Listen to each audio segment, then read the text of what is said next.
heck of a run for you guys this season. Congrats on that. How would you assess the season for you, as a team and you personally, with it being your sophomore campaign? Yeah, obviously, it was a great step for us, for myself, just really collectively as an organization for all of us. So I mean, obviously we left some out there, so you have that feeling too of watching the teams play, especially last weekend, and then now Super Bowl.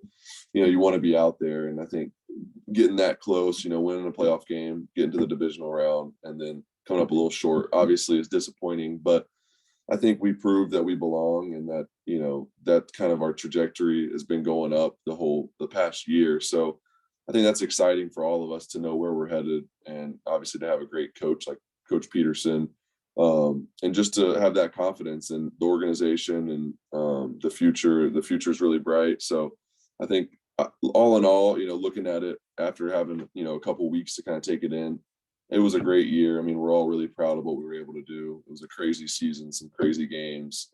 So, we're proud of that, but we know there's more out there, and we're excited moving forward of just, what we're going to be able to accomplish.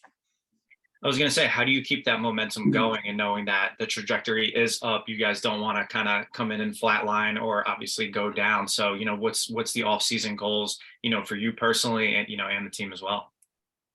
Yeah, I think we have to attack the offseason similarly to how we did it last year. You have to, like I was saying before, nothing carries over. So everyone starts the year the same. So you really have to have a great offseason. You got to really build the chemistry with your team. And if you have any new guys, you got to get everyone on board. Whether, that's the culture, that's the offense, or whatever it is, it's everything. So those few months of OTAs are really important. And then obviously training camp, especially. But so we got, I think the biggest thing too is we have some free agents. So hopefully we can get those guys back and keep the core of our team the same. That's the biggest thing. We have a really good group of guys that know each other, that trust each other, that have now been through a whole season of ups and downs. And that, that that's really important, especially in this league when there's a lot of things that change year to year.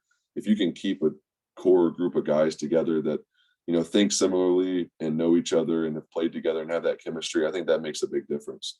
Yeah, you mentioned the change and the new faces, and you guys had plenty of that coming into last year, right? Doug Peterson comes in as coach, Zay Jones, Christian Kirk, Evan Ingram, a lot of new pieces for you, and it seemed that you guys were obviously able to click. So how important was that for you, knowing that, okay, yeah, there's some new pieces around me and all that kind of stuff like that, but it didn't seem that there was too many growing pains for you guys?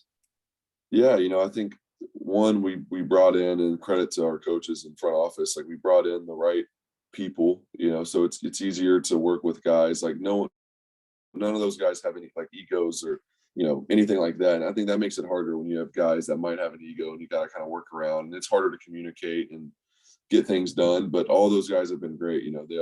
They just care about winning, and I think that's where we all think similarly. Like it's not about who has the catches, the targets, or whatever it is, the yards. It's really about just winning. And you see, that's kind of how our season went. Everyone had their day, a different day. People like Evan had a couple huge games. Christian had some huge games. Zay had a couple crazy games. So you look at all of that, and that's just kind of how the season went. And guys were really just bought in from the beginning, and we were able to really get on the same page pretty quickly.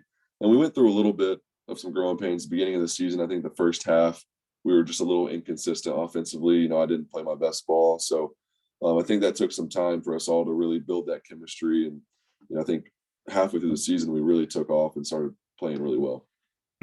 What's your personal confidence level after the second season? I think, rookie year, I think, you had 17 interceptions, you had 8 this year, your completion percentage was up, yards, TDs, all that kind of stuff like that. So, for you heading into now year 3, what's your confidence level at? Yeah, I mean, I've never been a stats guy as far as setting goals. Like I don't really, set goals before the season to I want to have this many yards, this many touchdowns, this many interceptions. I don't really do that just because it's tough to gauge and tough to play that way. I think obviously stats do tell a story, and it's important to, usually the guys that have played well and during the season have pretty good stats. So I mean that's important from that aspect. But I'd say just keep improving. That's the biggest thing for me is, every year just keep getting better. And I think that's where we all have to challenge ourselves because nothing carries over. So I'm excited to get back together with the guys. Obviously, we're taking some time and enjoying that and kind of regrouping and kind of getting that itch back. But it's going to be exciting when we all get back together. I'm sure, definitely.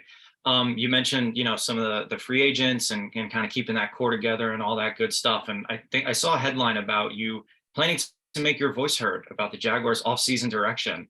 And I kind of was just like, okay, that's interesting. And, Well, I don't know if that's a bit about, yeah, I don't. Go ahead, sorry. No. Yeah, you're fine. Yeah, it's like one of those things. Yeah, I don't. I think they asked me in the day after, when we come to the facility and we're like doing exit meetings and we do media and all that, they asked me, if I'm gonna, I guess, vouch for those guys. I'm like, yeah, I want those guys back, and I'll do everything I can to get so that was kind of, it's not like, I do have conversations with, Trent or whoever it is about certain things, and we have that respect for one another, and then they respect my opinion and they ask me certain things, but it's not like I'm going in there demanding or asking, hey, we got to do this or that. Obviously, I think there's a chain of command, and I think you got to keep that so things don't get confusing and blurry and all that. So, and they've done a great job. So I have a lot of faith and trust in them, and I think it's all going to work out, and we're going to get the guys back that we need back, and I'm excited. Yeah, that's kind of how I assumed it would be. Not that you're Yeah, sitting in the meeting saying, okay, great, we can get this guy for 1 year for X amount of millions, like that kind of yeah, thing. So it was one of those 100%. kind of headlines where they try to lure you in, right? Definitely. Then you read it and it's like, oh, okay, this is nothing. Yeah, I read the quote and it was the same thing, that you were like, hey, I'm going to vouch to bring back the guys that we had so much success with. Like, why would we want to change that? So 100%. I had to ask. No, you're good.